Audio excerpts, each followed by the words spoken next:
Time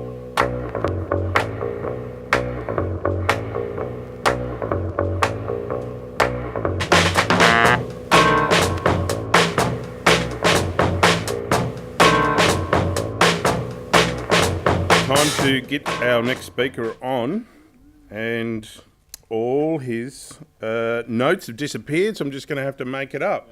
He's really good, he's good looking, he lives in Auckland, but he's not a Kiwi. His name is Rich Nosworthy. I'm a huge fan, you will be too after this. Welcome him up.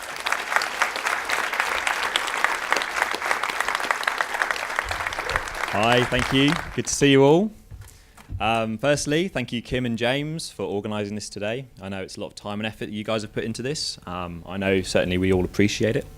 Certainly it's hard enough for me to do a 30-minute talk, so I don't know how you guys put together a whole festival. Big thanks to the sponsors. Great to have such big names again here this year supporting it. And a big thanks to all you guys for coming down today to listen to us talk. I'd just like to start by saying that I don't do any public speaking. This is my first proper presentation. There's no way I'm going to get through this without messing up somewhere along the way, so please bear with me if I forget what I'm talking about. So my name is Rich Nosworthy. I'm a freelance 3D artist from Auckland, New Zealand. I mostly do cinema 4D. I'm from the UK originally, where I used to do film VFX. But for the last 8 years or so, since I've been in New Zealand, I've been working more in the sort of 3D motion design kind of field. I don't have a new reel as such, but I have got my old one, which I've kind of sneakily put in some new shots to make it a bit more relevant and updated. So I'm just going to play that for you guys now. I'm just going to switch over here. Sorry, I'm just working on the PC today. But this is a bit of a mix of personal, commercial work, personal and commercial work, sorry. Hopefully this gives you a bit of an idea of the kind of thing that I like to do. So thanks very much.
Thank you.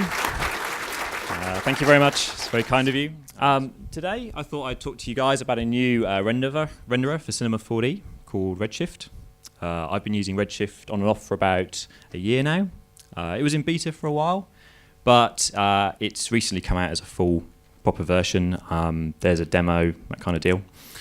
When I first started in Cinema 4D, there were pretty much just one renderer available, standard renderer.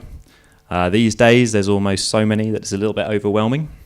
Certainly every 6 months or so, there seems to be a new renderer on the horizon.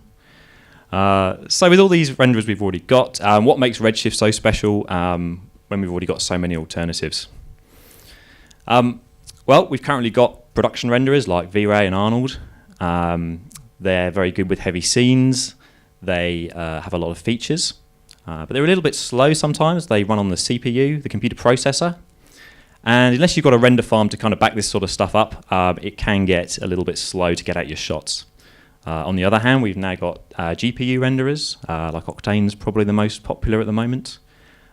These run on the graphics card, they're super fast, but they don't quite have as many features, and with more heavier scenes, typically stuff with more complex lighting, interior lighting, stuff like that, they can get a bit slow. So Redshift is basically kind of like a best of both of these. It's a super solid production renderer, It's got all the features you'd kind of expect from the more sort of CPU counterpart renderers. It is built to sort of handle very heavy scenes, very complex lighting, things like that. But it can do all this on the graphics card, so it's also got the speed. It's also the first biased GPU renderer. Just to explain that, most GPU renderers at the moment are unbiased. And what that means is they don't really do any sort of optimization when they're rendering to sort of speed anything up. They just kind of hammer away at the scene, kind of resolving that noise until it kind of cleans up. This is fine. It looks really good. It's easy to set up. But like I say, with heavier scenes, they can get a little bit slow. Redshift, on the other hand, is biased, so it has a lot of sort of optimizations, file caches, things like that, to make it sort of deal better with heavier scenes. So today, as I said, this is a bit of a tech demo. I'm going to sort of split this into two parts. Firstly, I'm going to take a quick look at Redshift as an introduction, setting up some materials. And for the second part, I'm going to have a look at an ident that I made about a year ago for a thing called High-Tech Super Toys. This was originally rendered in Octane. This was before I had Redshift, but it was a little bit slow. Certainly towards the end, it was getting quite sort of bogged down with noise and stuff like that. So when I got into Redshift, I thought I'd try it out as a sort of alternative to see how it handles it. So I'm going to take a little bit of a look at that, and I'm also going to have a little bit of a look at multi-pass workflow. So I'm just going to go down here to the naughty seat and continue this. So this is a basic kind of shadable scene that I set up in Redshift. Redshift integrates directly into Cinema 4D. Up the top here, we've got the Redshift menu. You can find sort of all the sort of objects and things you need in your scene, things like lights, camera tags, materials. A bit further down, we've got the Redshift render view. You can see I've actually got this docked over here on the left. And if I press this little play button, we actually start rendering. This is just kind of like the Redshift interactive viewport. Now, Redshift can actually render in one of two different modes. At the moment, we're in a sort of progressive mode. If I move around the scene, you get nice sort of fast feedback. This is really good for sort of doing your lighting, your textures, your look dev, that kind of thing. But Redshift's also got another mode. If I press this little tile button up here, what you can see is it now actually puts Redshift into more of a production render mode. It's now rendering in little tiles instead of like all at the same time.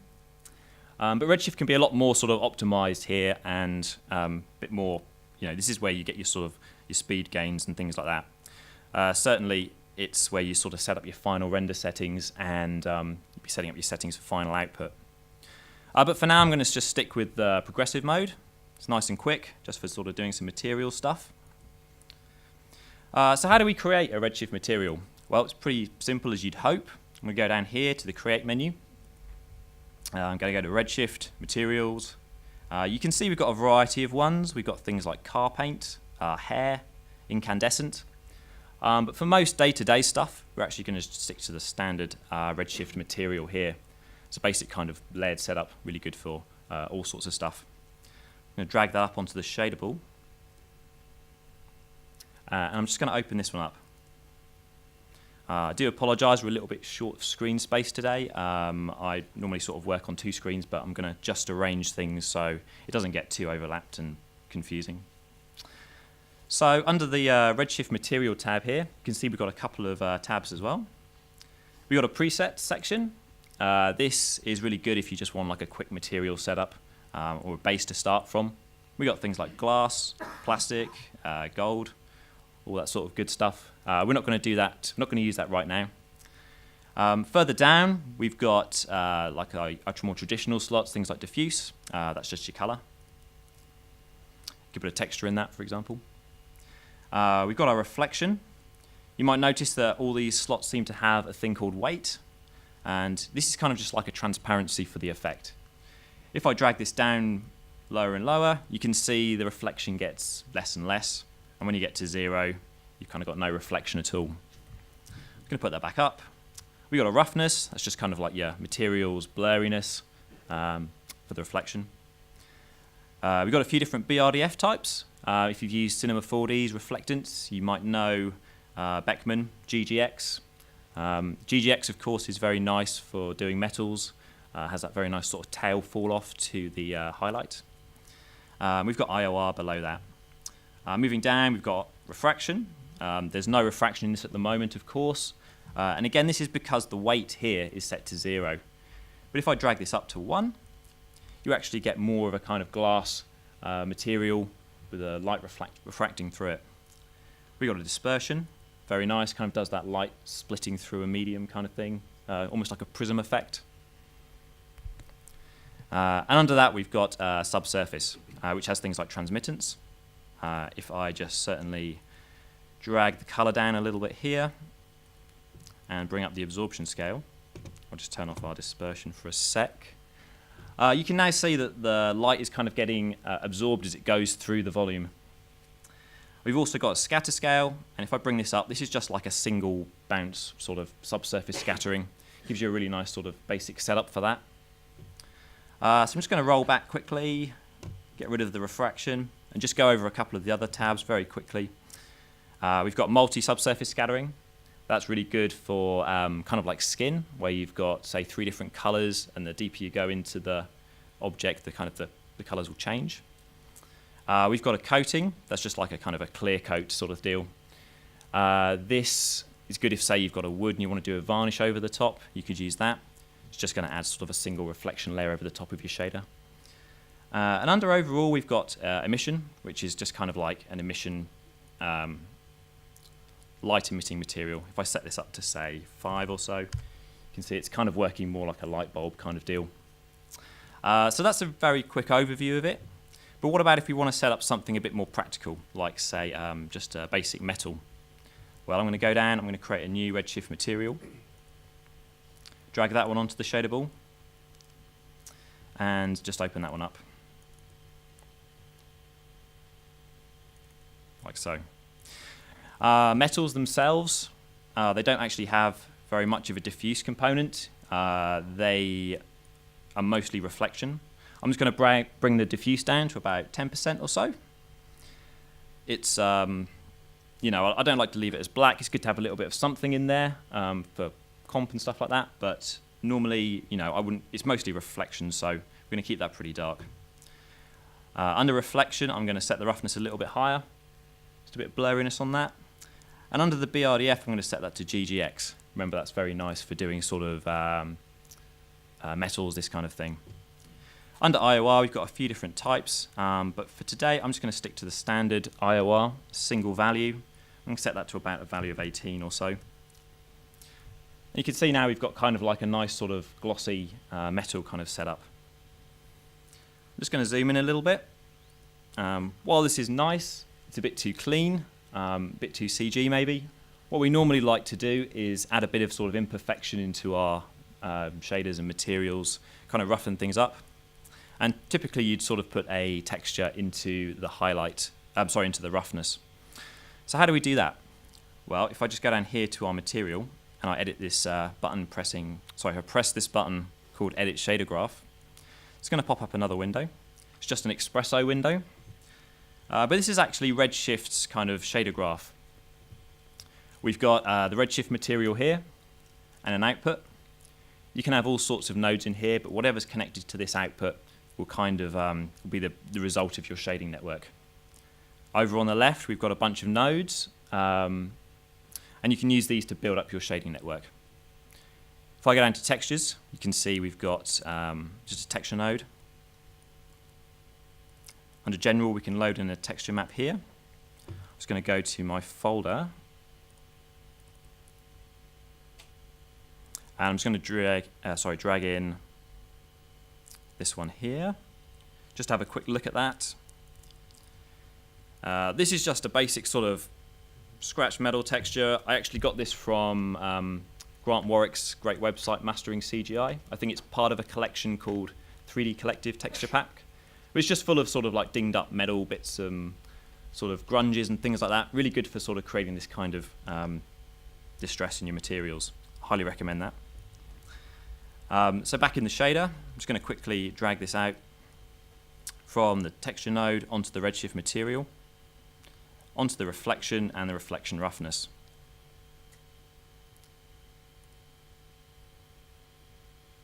Just catch up.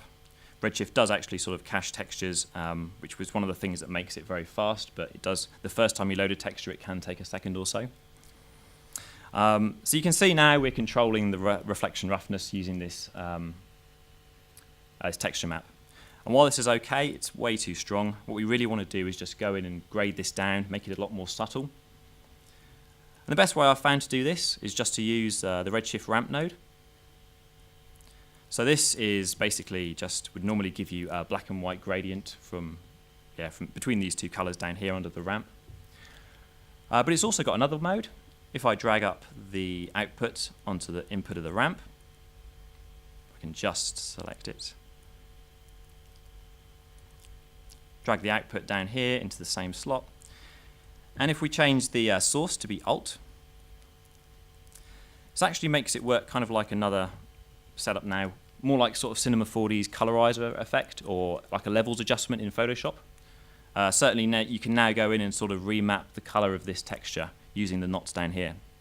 If I go and just select this black and bring this up to sort of a mid-gray, you can see the shader gets a little bit more blurry. If I take the white and I bring that down, we're actually getting a much more sort of subtle, breakup of our reflection. And it's certainly the key here. You don't want to be too heavy-handed with this stuff. A little does go a long way. You could even go a little bit less than this. But this is kind of how I would set up a basic sort of metal material. A plastic, on the other hand, is actually fairly similar. I would sort of set it up using the same sort of system. But the main difference is really in the shader. I'm just going to go down here. I'm going to set the reflection IOR back from 18 to about sort of 1.6. You can see now the reflection itself is a lot more subtle. This is a more of a fall off for like a plastic. You could go in and you could adjust your sort of your ramp settings here. If I make it more extreme, we're getting a more sort of dirty, kind of damaged texture. But again, like I say, I'm going to keep this pretty subtle. So what about a layered material? Certainly it's very useful to be able to layer up these materials, make something a bit more interesting. I've actually got a version I've kind of semi-prepared earlier. I'm just going to open that one up.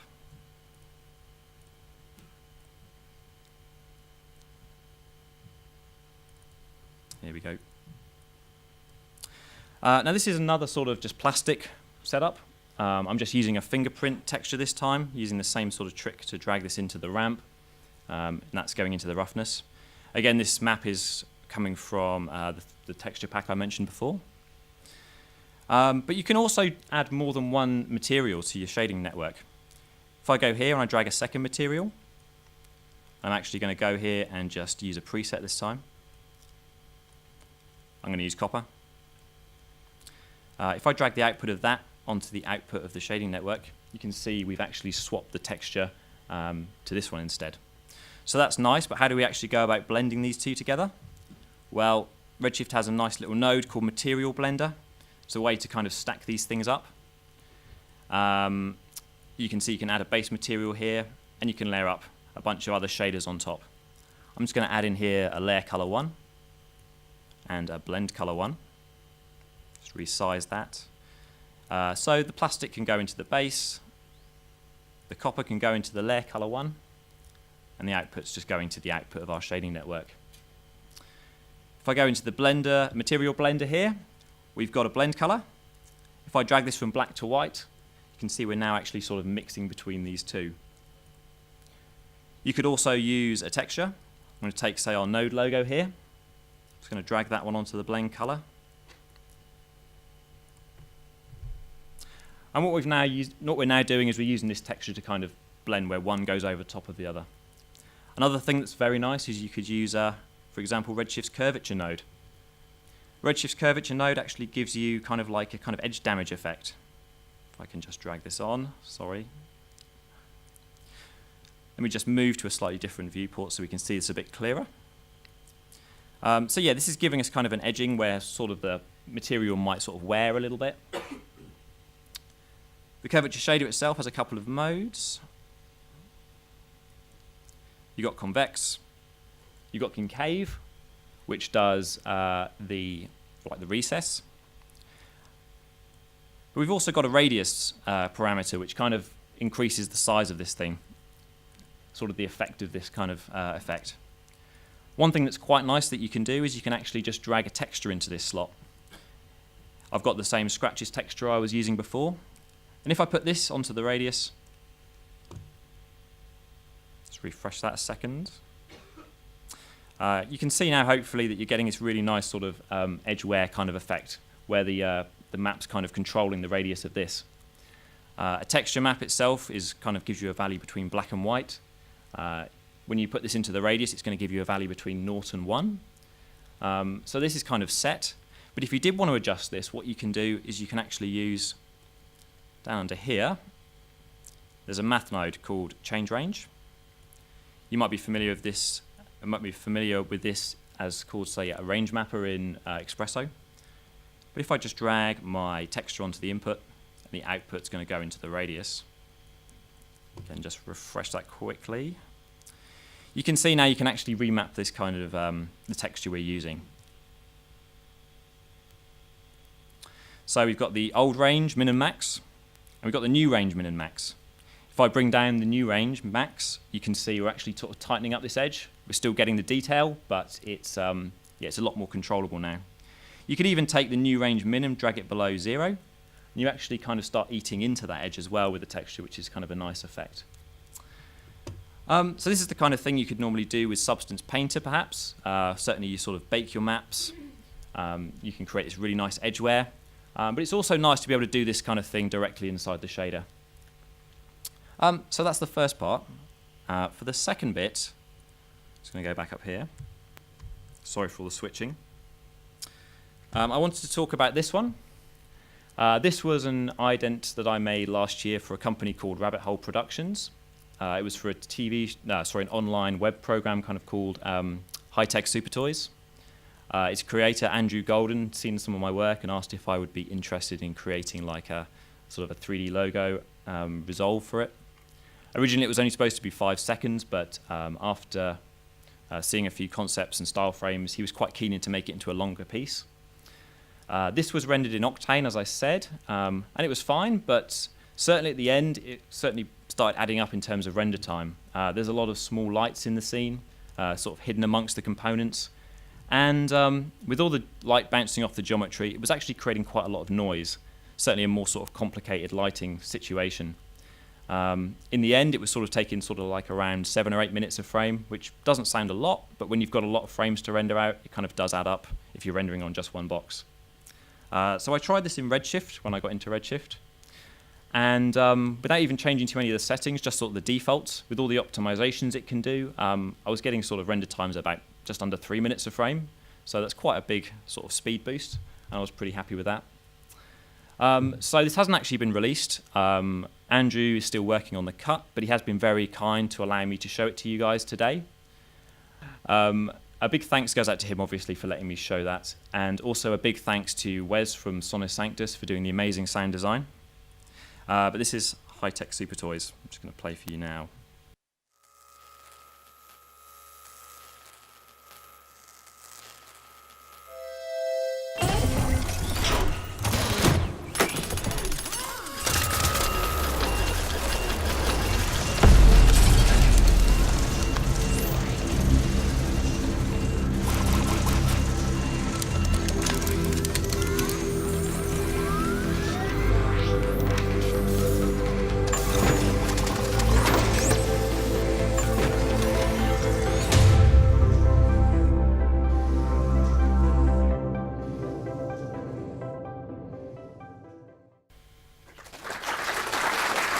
Thank you. Gracias. So yeah, thanks again, Wes. Thanks, Andrew, for that. I'm just going to jump into this scene here to show you the second part of this demo. So this was kind of like the end shot of that ident. I've now set this up in Redshift. I'm using Redshift camera tags, Redshift lights, Redshift materials. This may look a little bit complicated maybe to some of you if you're new to Cinema 4D, but for the most part it really is just a lot of geometry that's been placed around. I actually did a lot of this geometry was actually done in a program called Moe 3D. I know. Which is a CAD-based modeler. It's very quick to kind of go in and concept up these shapes. It's very sort of, quick to kind of do all this stuff, and certainly would have taken me a lot more time if I was trying to do this sort of stuff with a traditional polygon modeling workflow. I'm not saying this is better, but just sometimes it's when you've got a bit of a deadline or you've got a lot of stuff to do, it can help. If I just go here and I just check to make sure we've got the right mode. Of course, the downside of this, if you check the geometry, it is all horrible and triangulated. It really isn't ideal. Looks a mess.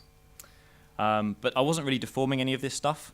A lot of the texturing was very simple sort of cubic projection. And when you view it in the viewport, it looks fine. So I wasn't worried in spending too much time trying to make this perfect when it was only going to be, not really seen in that sort of respect. Over here, I've just got some cables. I'm going to put this back onto this. Sorry. This is some cables here. These were sort of more traditionally polymodeled. I'm using a spline ramp to kind of put these into place. Over here, we've got a fair few things, a fan, some wires. These guys are just actually two curves, and I'm using a cloner in blend mode to actually sort of interpolate between the two and create this whole sort of ribbon kind of effect. And the font itself, the logo itself was actually just a font. Converted that to an outline. Used a sweep on it to turn it into geometry. And I'm kind of just using these emissive materials to add sort of light to it, make it glow up, that kind of thing. I had a fair few lights in the scene. Just going to go into the Redshift render view to kind of go over that quickly. So I kind of set this up in a bunch of layers, in a way. If I turn these all off. I sort of started with a background layer, almost like doing a bit of a rim light on these things.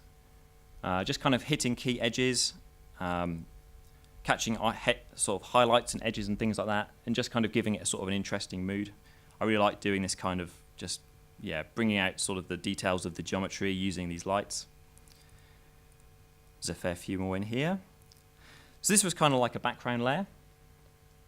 Onto the next layer, I had kind of like a fill sort of thing going on. It's one coming up from the bottom, just to kind of give it a bit more interesting mood.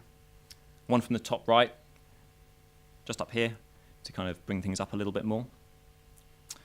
And then for the final bit, I'm just sort of using this sort of text to kind of complete the look. As I said, this rendered quite quickly in Redshift. One of the things that kind of helped with that was the GI method. If I go up to the render settings, under Redshift and GI, you can see I'm using a thing called irradiance point cloud. You might know this if maybe under the name of light cache if you've used V-Ray or light mapping from Cinema 4D. What this does is it's a really good way, an efficient way of calculating sort of the more complicated lighting in the scene. If I go here and I just press render again now in production mode, you can say it takes a couple of seconds. It's just actually building this irradiance point cloud. What it's doing is it's pre-caching the illumination from the viewport of the camera, and after it's done that, it just jumps in and starts rendering. We are actually on one graphics card today, so it might be a little bit slow.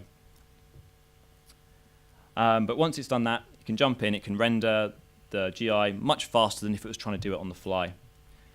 Like I said, this was kind of coming in about a third of the time as I was getting an Octane. It's a little bit slow today because we're only just using a laptop here. But I was pretty happy with that. One other thing I'd like to show today is the concept of multipass. Certainly it's good to be able to take your renders, spit out the passes and pre-compose them again in your compositing package of choice. Redshift itself is actually very easy to do this kind of thing. If I go up here to the Redshift settings, you can see we've got a section called AOV. That actually stands for arbitrary output variable, but it's just kind of another name for multipass. If I go in here, I'm going to just turn it on, select enabled. And under the number of AOVs, I'm just going to set that to 1. And what this is going to do is just kind of spit out the first multipass thing we can set up. If I scroll this down, we go to the type, and you can see I've got a wide variety of kind of multi-pass outputs I can choose from, but for now I'm just going to stick with diffuse lighting. Going further down, we've got this thing called multi-pass output. I'm going to check that on. And what that does is it just basically says to Redshift to use the settings from the save dialog in Cinema 4D's own multi-pass image. I'm rendering this as OpenEXR, half float. So that's kind of that one set up. If I go back into this and I just start adding more, you can add as many as you want. To save a bit of time, I've actually done this pre-prepared. Just going to start that rendering the background. Hopefully it won't take too long. But what I've got here is just a couple of outputs. I've got diffuse lighting, specular lighting, the GI, the reflections, the refractions, and the emission. This is kind of all you really need to rebuild kind of the main beauty pass from this comp. We've also got a thing here called Puzzle Mat. Puzzle Mat's pretty cool. It's like an object buffer if you've come across that in Cinema 4D. But rather than having just a black and white image, you can actually assign like a red, green, and blue to different materials or different objects in the scene. And this actually gives you kind of like a way of, it's kind of like 3 mats in one. You can select the different colors and separate it in comp, and then you can sort of use that to control like how you want to grade things later on. But if I go up here to the main render view, you can see we've got this little menu bar. And down here, this is where it's spitting out our different passes. We've got a diffuse lighting. It's actually probably not going to show up because we haven't got that far yet. We've got our emission. That's the text. GI. Puzzle mat. You can see it's spitting out sort of like mats based on the 3 different colors that I've set up. You can then go and treat these separately in comp. We've got the reflections. Refractions, there's only a little thing in the corner here, so you won't be able to see that yet. And finally, the specular lighting. Just to kind of go over putting this back together again, I'm just going to show how I kind of put this back together in comp. I'm actually using Blackmagic Fusion here, which is kind of my 3D comp package of choice at the moment. Node-based compositor. It's free for a 4K version. It's very nice. So this is the beauty. Over here, we've got the passes we've just sort of spat out. We've got our diffuse lighting. We've got the specular, the reflections, the GI, the refractions. There's that little bit in the corner you couldn't quite see before. And we've got our emission as well. I'm actually just going to go and take all these and merge them together. Just single add nodes, just adding everything on top of each other. Add that to that, to that, to that, adding it to that. Finally, we're going to add just a glow. This is a macro you can download called Exponential Glow. I just kind of like it a little bit more than Fusion's own glow, but you can get this from the website. And then we've got a couple of just polygon masks. I've colorized those just to kind of give it a bit of a lighting color. These are getting added over the top, again just to add a bit more color to the scene, a bit of atmosphere. And then finally, we've got a color correction on the top just to kind of complete the look. So that's a very basic kind of look for how I did this together, how I put this together. Unfortunately, it's just about all the time we've got today. I know there's certainly a lot more we could cover, but it would take me many hours to get through all this. Hopefully this has just been a very quick introduction to Redshift and the kind of things you can do with it. For me, it's just been a lot of taking a lot of the stress out of rendering, just being able to have more power over your scenes, control things more, and get back our sort of render times. I'll just leave this up with my website in case you're interested, and Twitter. Cheers. Another round of applause for Rich.